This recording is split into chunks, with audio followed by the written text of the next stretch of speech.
Conheci a Ana Carolina no final da década de 80, talvez 88, 89, quando eu entrei para ser aluna do Parque Lage, né?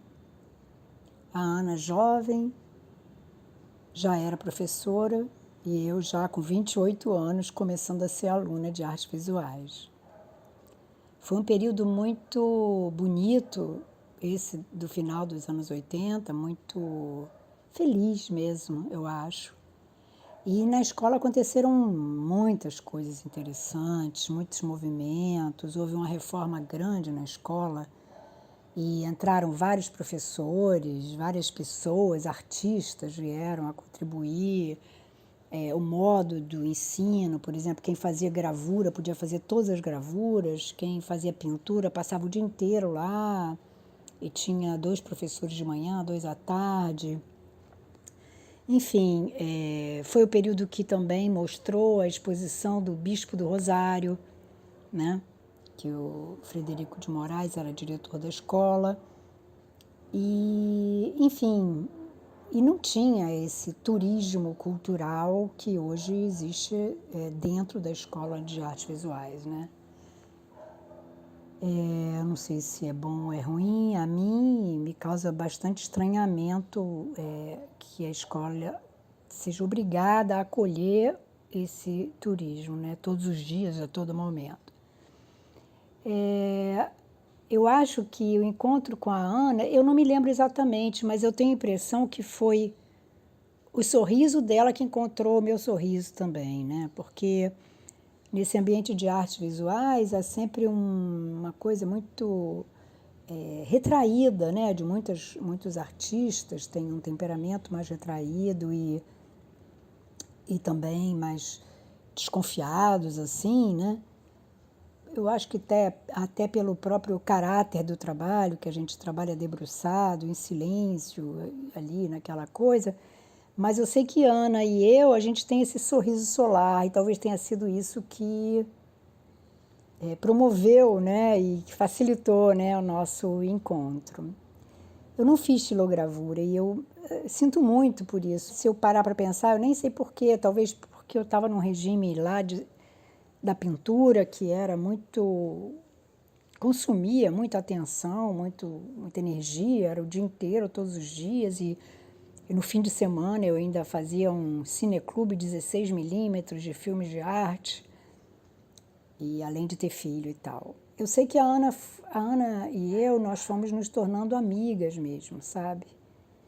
De muitas cumplicidades e de muitas alegrias. E outro dia, conversando com ela para essa entrevista, ela me lembrou uma coisa que eu achei engraçado, que ela disse, eu adorava as festas na sua casa, que eu tive um apartamento pequenininho, mas que tinha uma vista linda para o mar, para a montanha, para tudo que é lugar. E aí a Ana falou, adorava aquelas festas na sua casa, ainda por cima eram de dia, né? E eu falei, para você ver, eu nem me lembrava disso. E desde então eu já gostava de festa de dia.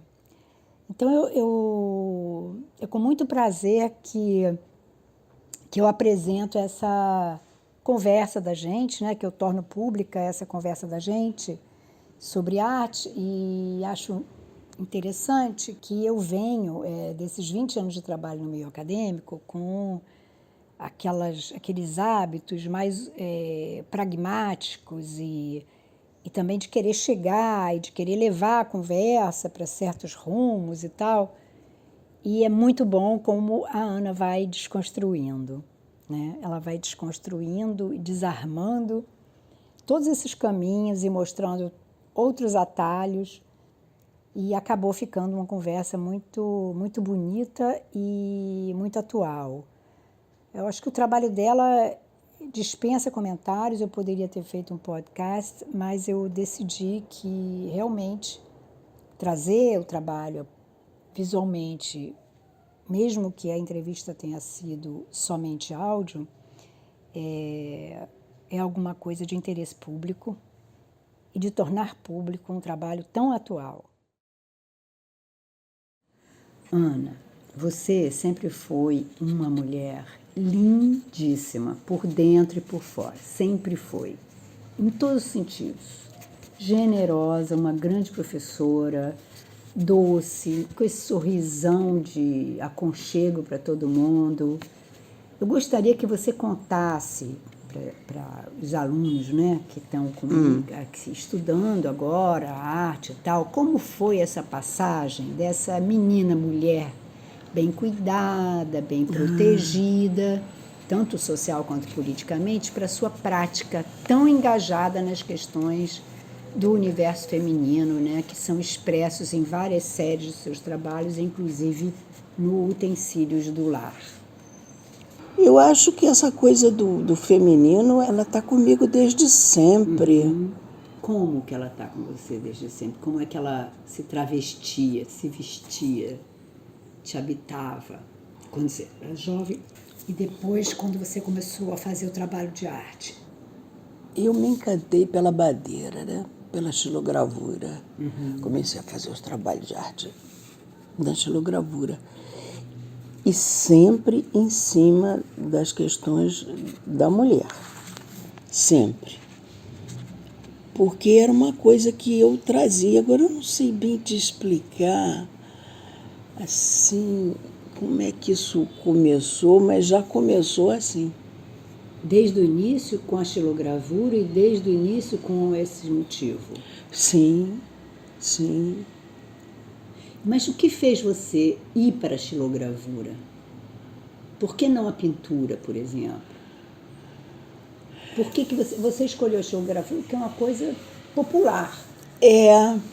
Você pertencia a um ambiente totalmente especial, privilegiado, num certo sentido, né? Como eu também, né? Enfim. Sim. Protegida Não era... Eu me encantei pela xilogravura, pela madeira, e eu fui para a Escolinha de Arte do Brasil. Eu comecei a fazer xilogravura lá com o José Altino. Mas você já foi para lá sabendo que queria xilogravura, Sabendo mas você que não queria. Se lembra que clique deu em você para você querer xilogravura e não pintura, não Eu lembra? me apaixonei pela madeira, Mas não pela gravura.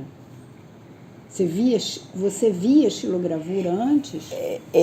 Eu via sempre xilogravura, porque podia ter gostado de gravura em metal, podia ter feito lito, né? Mas Sim, eu me mas encantei foi pela Eu sei, xilogravura. mas como foi? Quando foi isso? Isso foi em 73. Que você viu a primeira xilogravura? Não, a primeira xilogravura pela qual eu me apaixonei Isso. era uma xilogravura do Newton Cavalcante. É uma história tão engraçada. Eu tinha uma amiga que morava no Canadá e me pediu para entregar uma carta. Ela era amiga do Newton Cavalcante. E eu fui entregar essa carta na casa dele. E aí eu vi as xilogravuras dele e fiquei completamente fascinada. E aí fiquei amiga dele também, né? E falei para ele que eu queria aprender a fazer xilogravura também, logo metida assim. Eu quero aprender, eu quero aprender. E ele disse, eu ganhei um prêmio de viagem, só eu que posso ensinar. Mas eu não posso ensinar agora porque eu vou viajar. E aí eu fiquei procurando alguém que me ensinasse xilogravura, porque eu queria fazer xilogravura. E fui dar na Escolinha de Arte do Brasil. E antes você nunca tinha pensado em ser artista visual? Nada disso? Nem a fazer arte? Eu era professora primária, né? Eu dava aula nessa escola aqui em frente até. E eu acabei... Qual é a escola mesmo? Escola Joaquim Abílio Borges. Você estava casada nesse momento? Estava casada. E Estava já casada, tinha quase se separando. Sim, e já tinha 2 filhas. As 2 filhas já estavam nascidas. Tinha 3 filhos. 3, né? Tem um menino, Tem um né? menino mais velho. Desculpe. Não, imagina. Aí eu ficava dando aula e fui para a Escolinha de Arte do Brasil e fazia xilogravura junto e acabei achando melhor largar a escola e ficar com a xilogravura. Foi o que aconteceu. Que bom. E logo, logo eu me separei. Nesse processo de fazer já... O meu marido achava uma bobagem, xilogravura.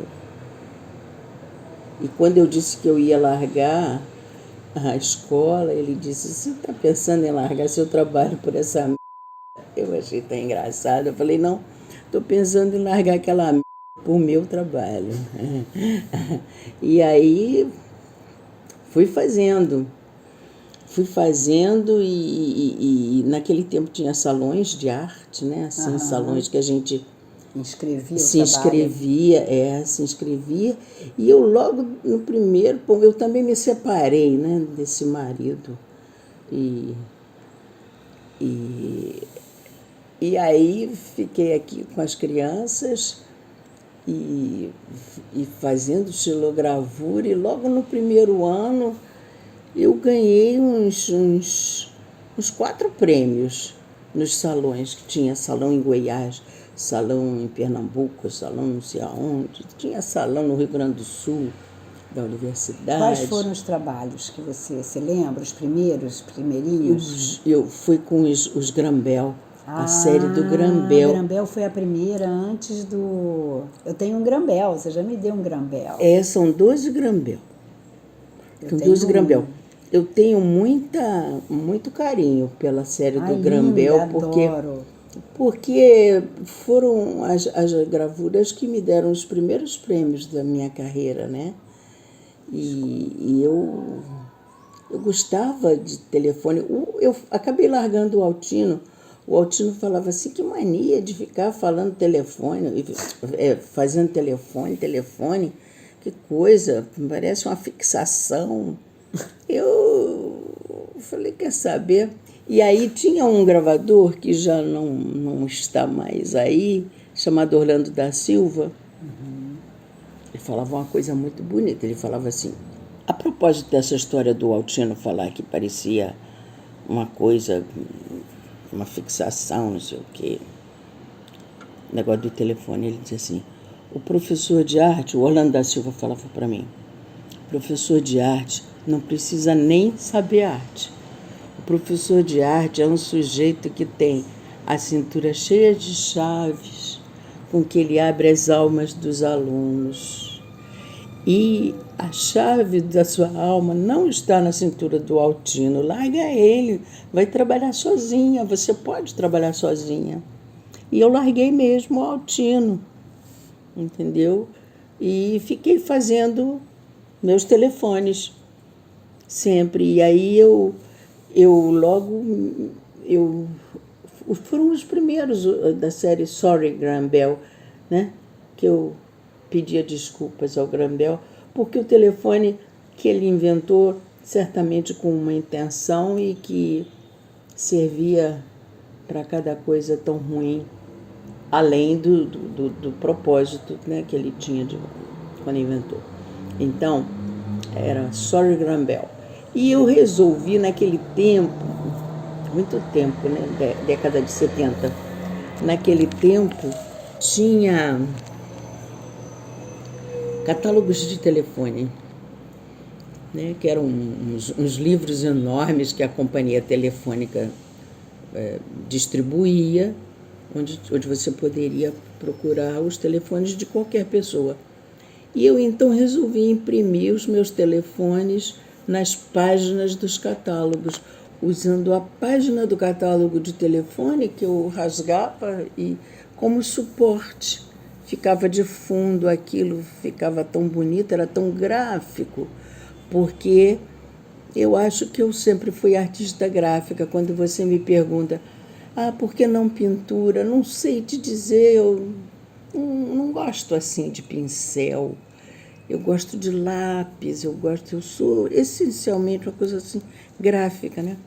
E aí eu comecei a fazer as gravuras do Grambel e acabou dando em 12 gravuras diferentes, todas elas impressas em páginas de catálogo de telefone que eu rasgava E esse suporte foi uma coisa muito nova. Eu acho que ninguém tinha feito uma coisa assim, com outra, usando por base da impressão uma outra coisa, né? Outra coisa que, no fim, era a mesma coisa, porque era a página do catálogo, né? Aí, com esses 12 Xury Graham Bell, 1, 2, 3, 4, 5, eu fui mandando para os salões de arte que tinha antigamente. E fui ganhando prêmios, porque eram 12 diferentes. Eu mandava 3 para cá, 3 para lá, 3 para lá. Fui ganhando prêmios. E aí, como eram salões espalhados pelo Brasil, eu fiquei mais ou menos conhecida, porque aí as pessoas visitavam, viam, e acabei recebendo convites para fazer exposição individual. Até achei muita graça, porque o diretor do Museu Guido Viaro, lá em Curitiba, me mandou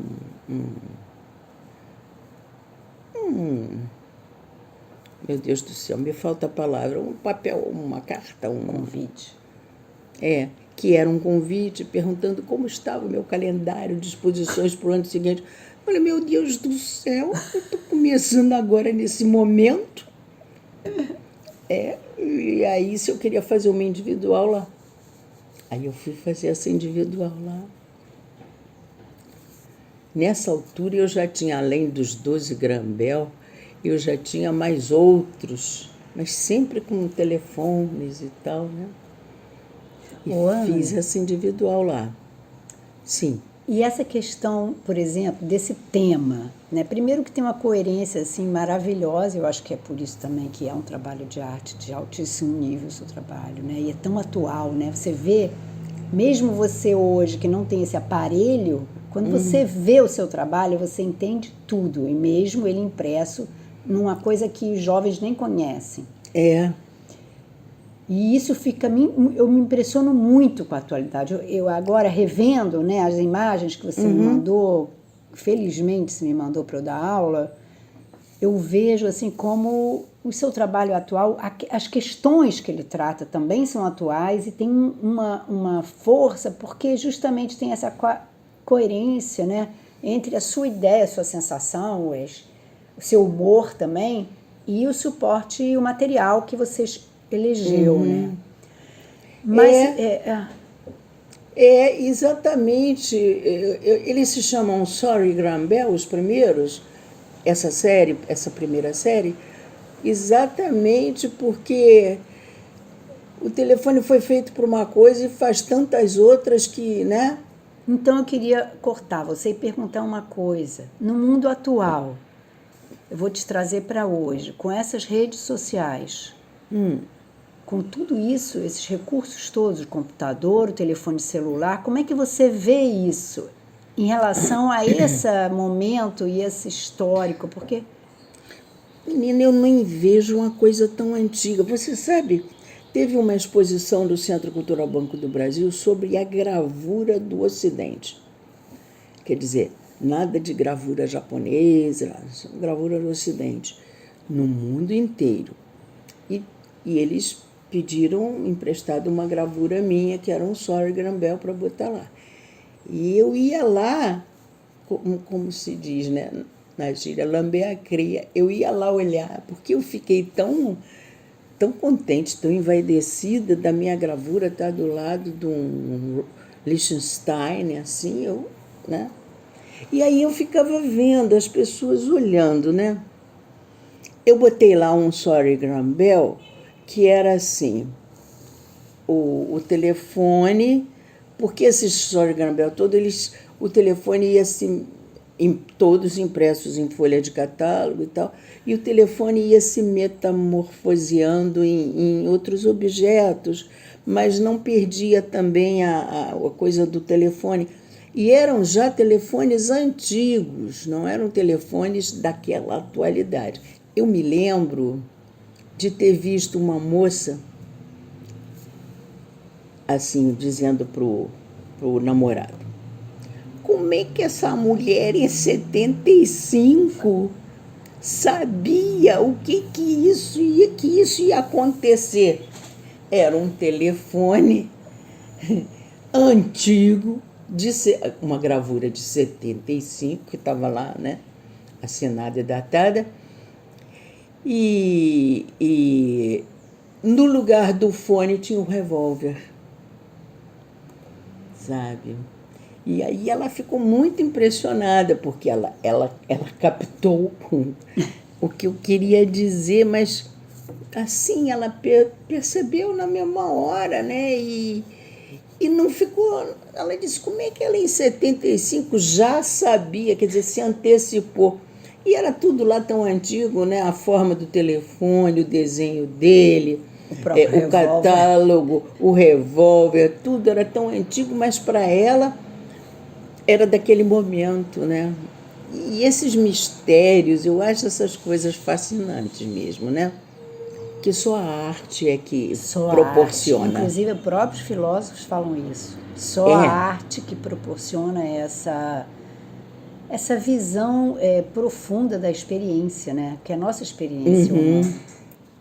Sobre essa questão da pintura, de você não ter escolhido a xilogravura, que vem do expressionismo alemão, sim, né? E de uma coisa popular, também do Nordeste, né?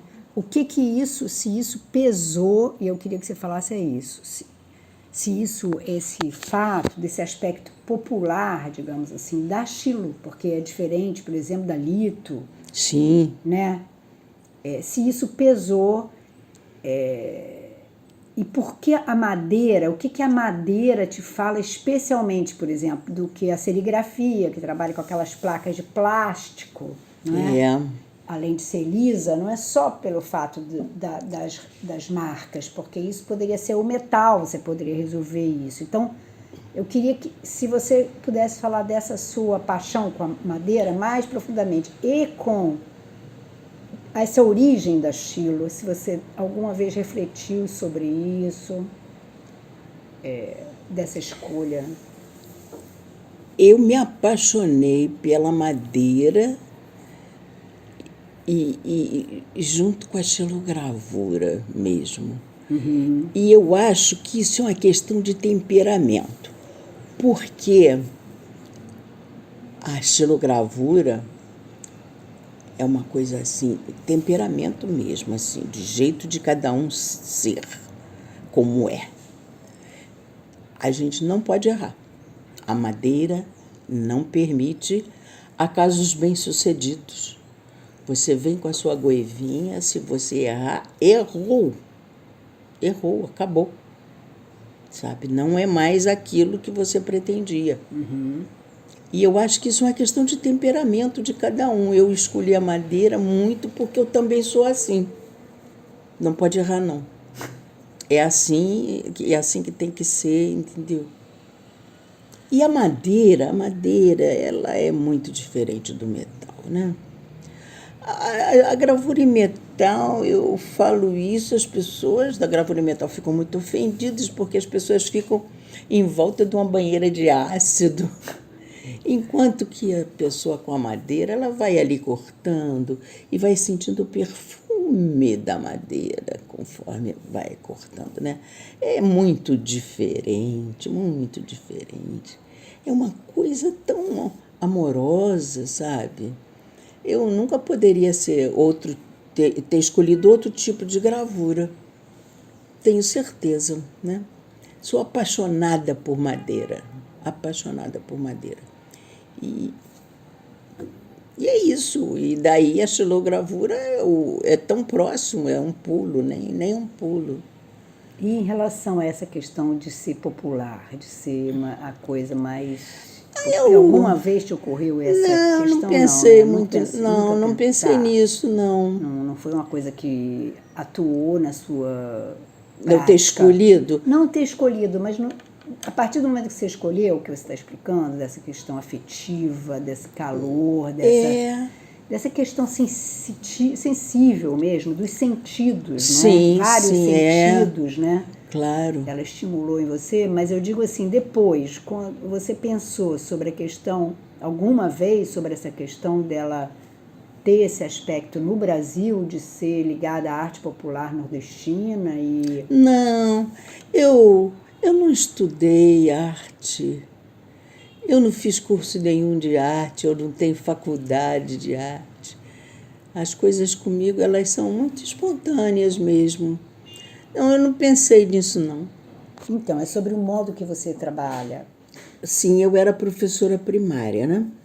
E dava aula para crianças e principalmente para crianças pequenas. Eu era sempre alfabetizadora. Eu sempre pegava lá a primeira série e tal. E eu desenhava muito para as criancinhas, como desenhava para os meus filhos. A gente às vezes botava um papel bem grande na mesa aqui e todo mundo ficava desenhando no mesmo papel, cada um fazia uma coisa. Fazia a mesma coisa com as crianças na escola. E aí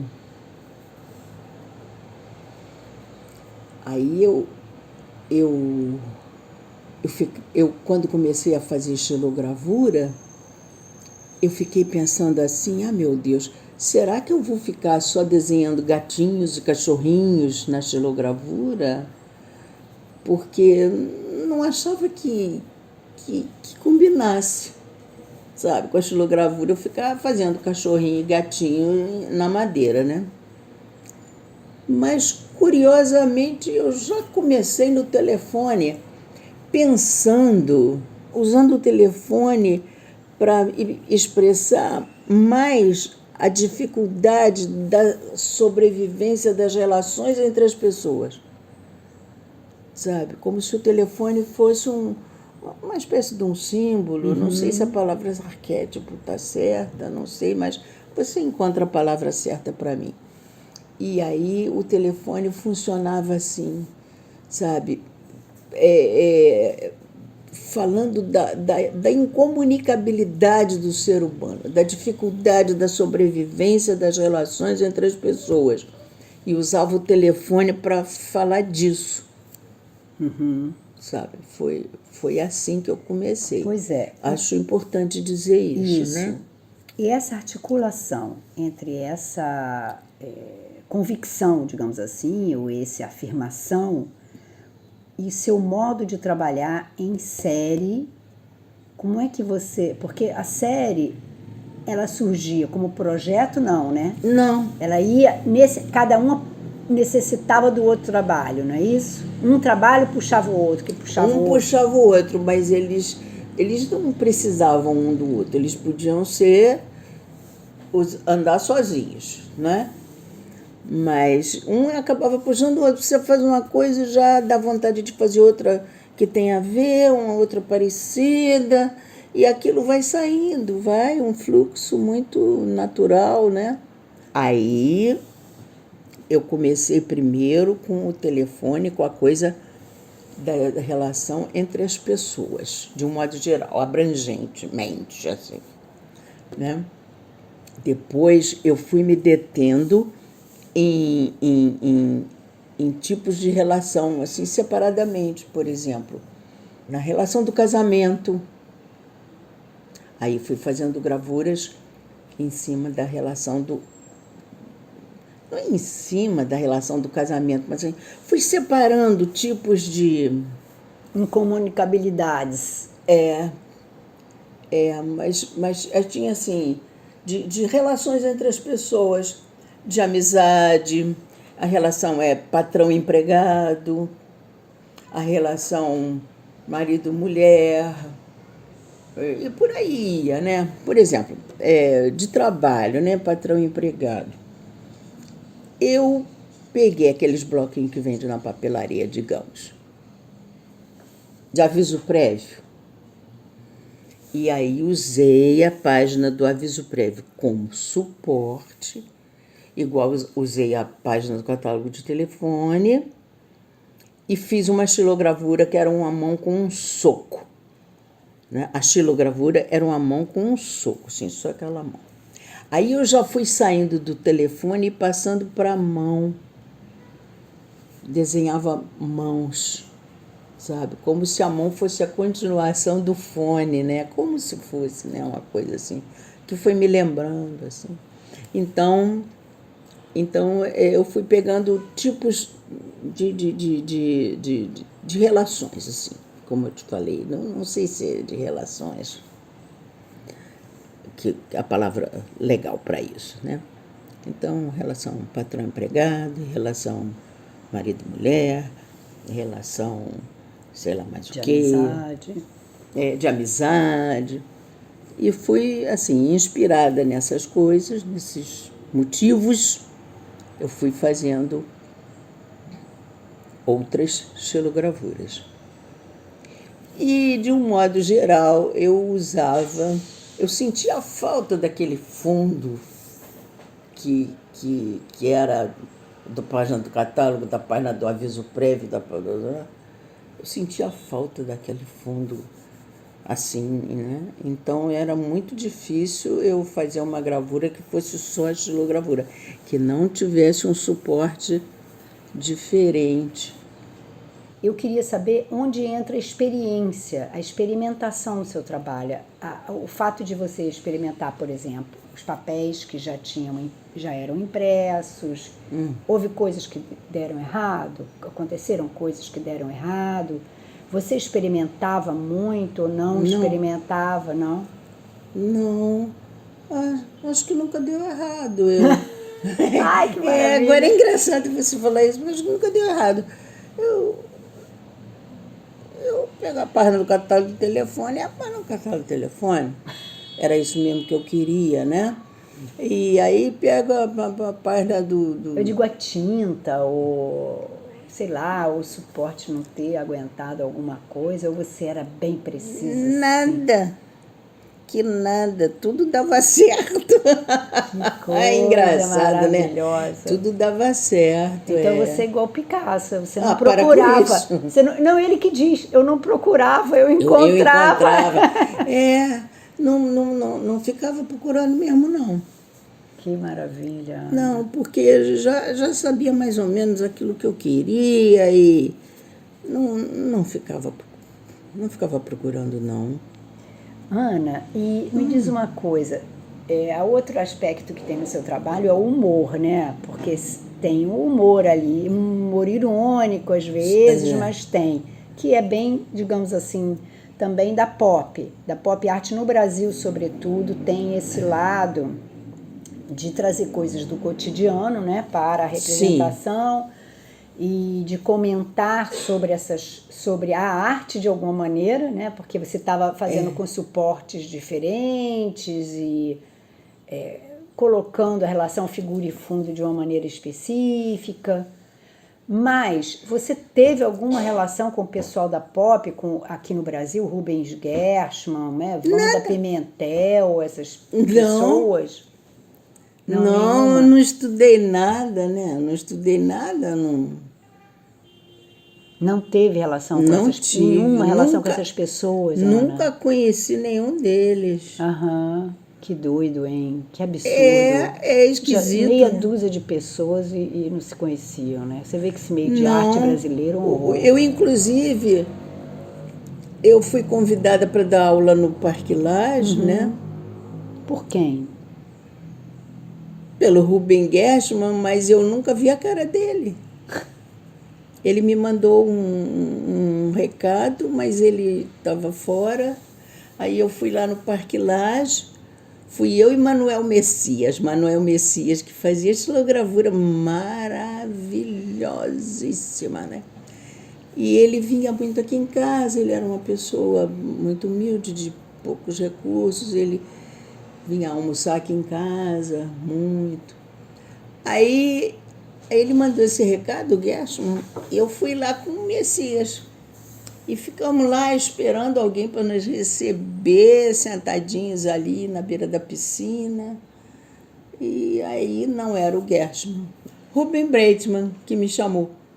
Aí ele falou se eu queria dar um curso lá no verão. Aí eu falei sim, que estava bem.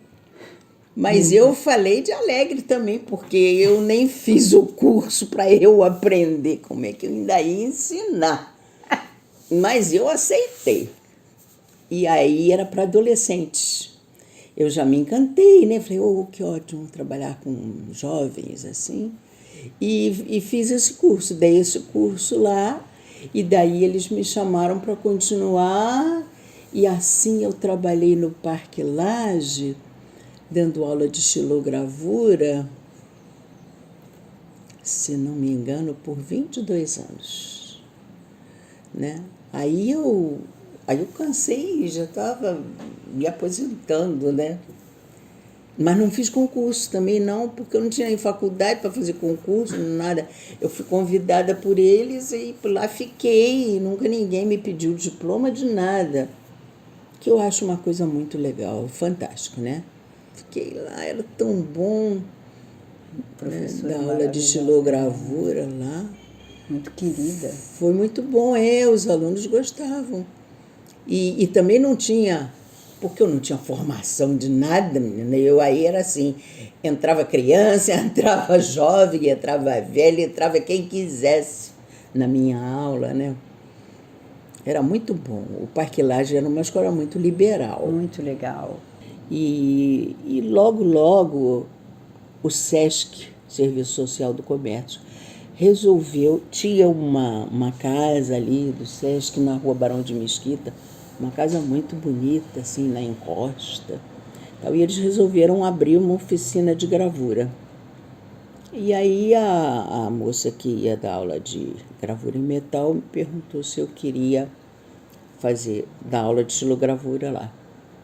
E lá ela fez uma oficina luxuosíssima, assim, mesas de mármore branco e não sei mais o quê, e uma sala climatizada para a gravura em metal e blá, blá, blá. E eu fui dar aula no SESC da Tijuca, fui dar aula de xilogravura. E aí era uma coisa muito engraçada, porque o SESC da Tijuca era aquele luxo muito bom. Eles forneciam papel, só não forneciam a madeira, mas forneciam ferramentas e tudo mais. E aí, tinta. E aí eu trabalhava segunda, quarta e sexta no Parque Lage e terça, quinta e sábado no SESC. Aí assim, o Parque Lage, meu Deus, caindo aos pedaços da minha salinha lá, muito velho tudo, a mapoteca toda enferrujada, as gavetas não abriam direito, uma coisa. E lá no SESC da Tijuca, nossa, mas era o luxo dos luxos, né? Mas era assim, engraçado mesmo. Então, Ana... E xilogravura é uma coisa também que me fascina, porque xilogravura é uma coisa que você pode fazer na sua mesinha de cabeceira. Faz na coxa. É tudo muito acessível para fazer xilogravura, né?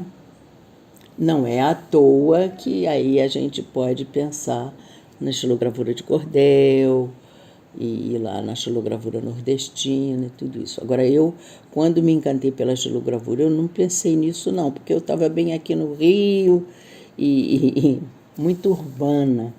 E a minha xilogravura é muito urbana, né? Eu não seria sincera se fosse fazer uma xilogravura à moda nordestina, porque não tem nada a ver. Eu estou aqui, eu moro aqui, eu sou daqui, né? Ana, e conciliar o seu trabalho de ateliê, digamos assim, como é que era, e com as aulas, e com esse tempo todo dando para os outros, como é que era esse processo seu de artista-professora? Aí eu fazia junto com eles. As minhas gravuras eram assim umas mesas grandes, né? Nós nos sentávamos em volta da mesa, que eu acho uma coisa muito gostosa, né? A gente sentar em volta da mesa, estarmos em volta da mesa, né, ali. E aí eles estão lá fazendo as deles, e eu olhando de frente, de lado, e eu fazendo as minhas também. E eles vendo eu fazer e eu vendo o que eles estavam fazendo. Que coisa linda. Foi sempre assim, eu nunca tive como trabalhar no meu ateliê, porque eu trabalhava segunda, quarta e sexta num lugar, a semana inteirinha e no outro, né? E quando você parou de dar aula, aumentou o seu trabalho no ateliê ou... Não, eu só parei de dar aula porque eu parei de fazer estilogravura. Oh, meu Deus. Parei, já estava bem... Mas você ficou com vontade de fazer mais ou está tudo bem? Não, tá tudo bem, já fiz tanto, né? Já fiz tanto. Tá certo. Não é... Não precisa ser até o fim da vida. Não, e nem precisa ser o serviço militar, né? Não é isso, né? Não precisa. Quer dizer, eu não tive vontade. Uhum. Mas porque é uma coisa que dá trabalho, que cansa, né? Eu fui também envelhecendo, ficando cansada também e tal. Mas eu sempre trabalhei junto com os alunos. Que lindo. Sempre juntos. E eles até davam um palpite. Você vai fazer isso assim, assim, assado? Eu vou. O que você achou? Achei legal. Aí, por que não fez assado? Porque eu queria assim, entendeu? Eu deixava eles falarem e tudo, porque faz parte da criação, não é? Legal, Abessa. Que metodologia linda. Devia ser essa a metodologia na escola, Pois né? mas eu não aprendi, né? Não fiz curso. Mas intuitivamente você é muito sábia, né?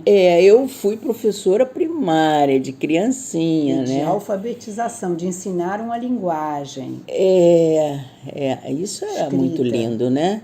Porque ensinar uma pessoa, mesmo sendo criança, a escrever e ler, é um prazer que não tem nem, não se descreve.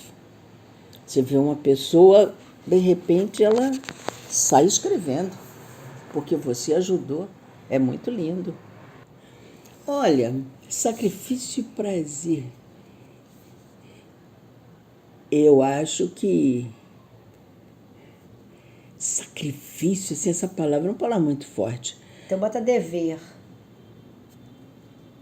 Não, porque a gente faz porque quer, porque gosta, né? Porque gosta de fazer. E talvez porque eu nunca fiz para ganhar dinheiro, para me sustentar, entendeu? Eu não precisava disso para comer. Então, ficou praticamente só prazer. Porque se eu tivesse que fazer para ganhar dinheiro, para subsistir, para eu poder me alimentar, para eu poder sustentar minha casa, meus filhos, aí podia haver um sacrifício, porque eu ia ter obrigações, inclusive de tempo, porque tinha que fazer até ganhar o dinheiro que fosse suficiente. Mas como não era esse o meu caso, eu só tive prazer sempre. Sempre.